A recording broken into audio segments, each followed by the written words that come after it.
Well, hello, and thank you for tuning in to True TV News. I'm Vincent Rhodes, your host, and I wanted to talk to you about the mud dragon dinosaur unearthed by dynamite. This was found, the story is covered in National Geographic, so I thought maybe it might be worth talking about. Also, the reason I wanted to talk about it is because, in connection with the flat Earth and all of the other deceptions having to deal with NASA and a number of other things that we have to endure when it comes to the hokey world and the pseudoscience that we're subjected to all the time. I thought it's fitting to go ahead and talk about this. Now, I did have a conversation with my brother. I did want to get him on the phone, but I'm not able to get him on the phone this evening. But I did reveal to him that the Earth is flat and that we are, living under a dome, as the scripture says. And I did talk to him at length about this. He thought, again, like most of us, that I'm off my rocker and that I'm crazy, and well, like most people, who've never heard of this before. But here's another thing: have you ever questioned whether or not dinosaurs did exist? Now, I don't know whether they did exist. I believe that there is found solid reason for believing that they never did exist.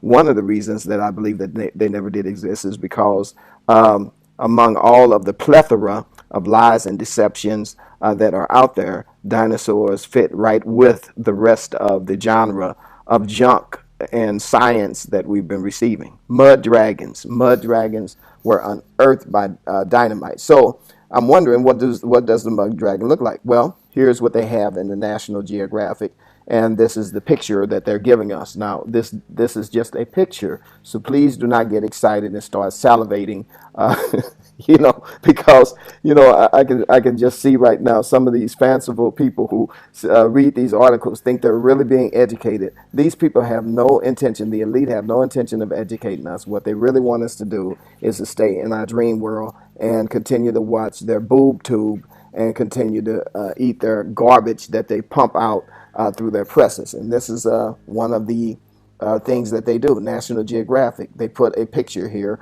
of a mud fossil. Well, this was not really an actual fossil. This is a picture. They say these animals lived around 66 to 72 million years ago. So who could ever go back that far and even find out? They say that there was a catastrophic mass extinction. This was also one of the effects of a meteorite, or what do they call it, an asteroid.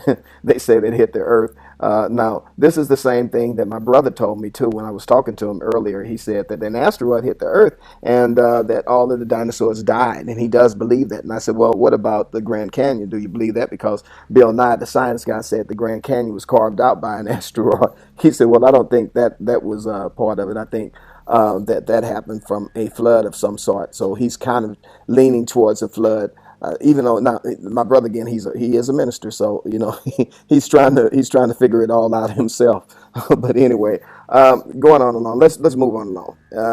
There's the mud fossil. Finally, we find it. But they say it's a mud fossil of a raptor. That's what it is, a raptosaur, uh, oviraptorosaur, and the evolutionary radiation.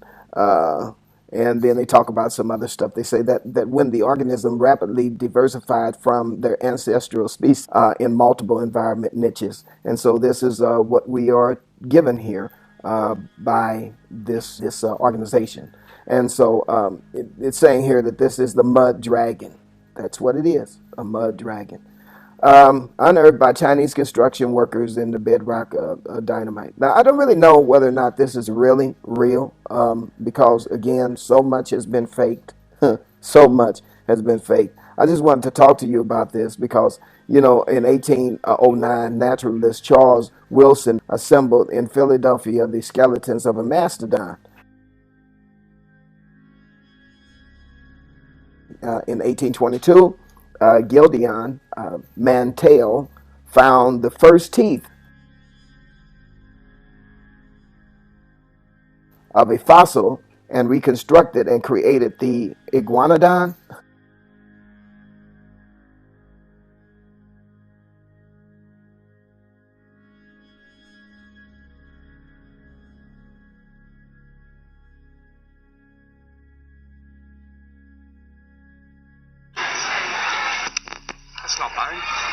The iguanodon was made from teeth. So all of these teeth that you see here, made the iguanodon. And then later, Sir Richard Owens created the word dinosaur in 1842. Now this guy here, doesn't he have a trustworthy looking face? He looks more like Ebenezer Scrooge, or what I would imagine Ebenezer Scrooge to look like. From 1856 to 1884, he was the superintendent of the British Museum. So what he did, Owens here, created or came up with these fossils himself. He started finding fossils, and one fossil that he found was a fossil of a what he called a flying lizard.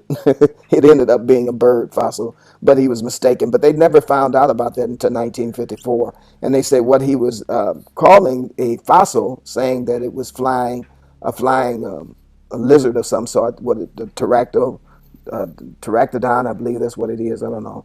Pterodactyl. Yeah, is that? I think I remember that from the Flintstones. Oh, that's a cartoon. I'm sorry, but anyway, the pterodactyl. He said that this bird was actually the bones of the fossilized pterodactyl, and he said that in 1863. But it took until 1954 for them to find out it was just a bird. And then he not only that, he had the breastbone upside down. So he was long gone by then, so he didn't have to explain himself. Anyway, this guy here, Owens, also named, he's very famous for naming the dinosaur. He came up with the word dinosaur. And then he also came up with the oldest footprint, and that was the Protectionites, I believe, and the oldest footprint found on land. He said that footprint dated back to a period about 551 million years ago. Listen, guys, I'm just telling you, okay?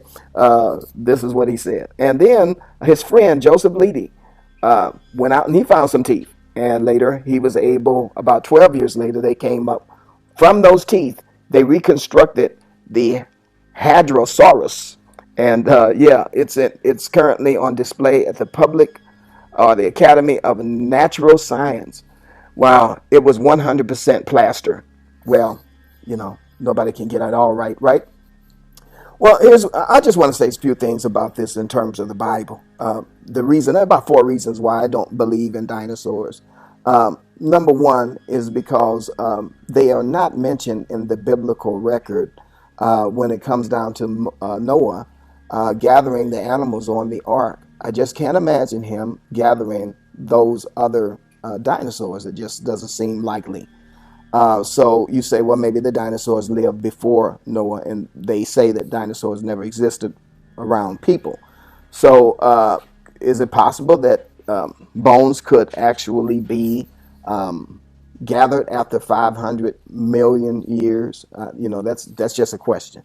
Then number two, dinosaurs could not be known to existed 65 million years ago, since no one was around 65 or 500 million years ago, whatever, since no one was really around to know. So how do they know?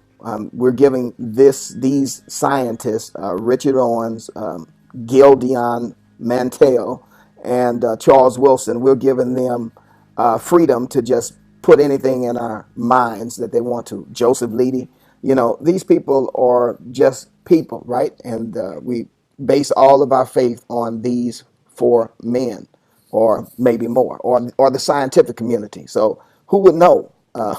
Number three, dinosaurs fit the evolutionary paradigm and also support the idea of an old Earth, which in which subsequently supports the idea of the Big Bang and the evolutionary mindset.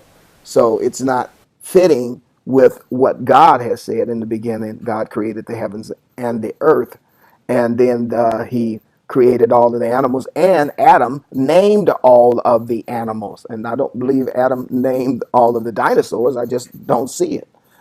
Could you see the dinosaurs walking up to Adam and Adam naming the dinosaurs? Could you see the dinosaurs going up to Noah and Noah putting the dinosaurs on the ark? Well, if Noah put the dinosaurs on the ark, where are they now? Because obviously God had the animals preserved on the ark because he wanted them to be around us today.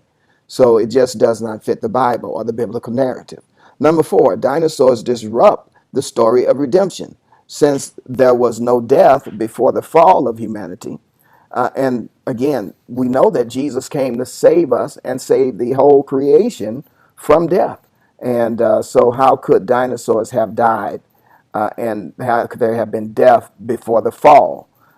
Jesus came for the purpose of restoring humanity and restoring nature back to its original paradise. And so, if there were dinosaurs before that and they were dying or they died before Adam, that would disrupt the story of the gospel. The story of the gospel is that Jesus came to save us, and we are yet waiting for the final time when he would come and put death and Hades in hell. From what I understand, death and Hades, according to Revelations chapter 20, verse 14, it says, death and Hades were thrown into the lake of fire. Okay, so let me get it right. Death and Hades will be thrown into the lake of fire, and this is the second death, the lake of fire. So this is what will happen to death at the end of the time that we're here on earth. And when judgment day comes, when the final judgment comes, death will be totally eliminated. So how can that be possible that there was death before humanity came on the scene? No, the scripture tells us very plainly that let's look at Romans chapter 8, verse 22. And it says, we know that the whole creation has been groaning as in the pains of childbirth right up until the present time. Why is creation groaning? Not people, but creation. Creation is groaning because in verse 21 it says creation itself will be set free from its bondage of decay. Who brought the decay? Adam and Eve. When they fell, they brought the decay. So Adam and Eve fell, and then there needs to be a restoring of the earth. And so it says here, according to verse 21, that creation itself will be set free from its bondage to decay and brought into the glorious freedom of the children of God. So the children of God and creation will share in a non-decaying world, a world where there will be no death. Translation, the word decay means death. Okay, well, you heard all of that, and now it's time for you to make up your mind. Do you believe God, or are you going to believe lying scientists? Are you going to believe God or man? And so here we have the same thing that we had with the prophet Elijah. Elijah stood out with all the prophets of Baal standing against God, and one prophet standing out before all of the people, and he tells all the people of Israel, how long will you stand between two opinions? Will you believe God or will you believe man? And I'm going to tell you something, God's always going to win. Anyway, remember to visit my website as I am updating that often. And again, I'm going to have this posted as soon as I possibly can. Don't forget to leave your email at my website because would like to get in touch with you. Again, I'll download you some things. I have a monthly newsletter that I'm preparing and I'd like to get out to you. So remember, until next time, that Jesus is the light of the world and the truth shall set you free.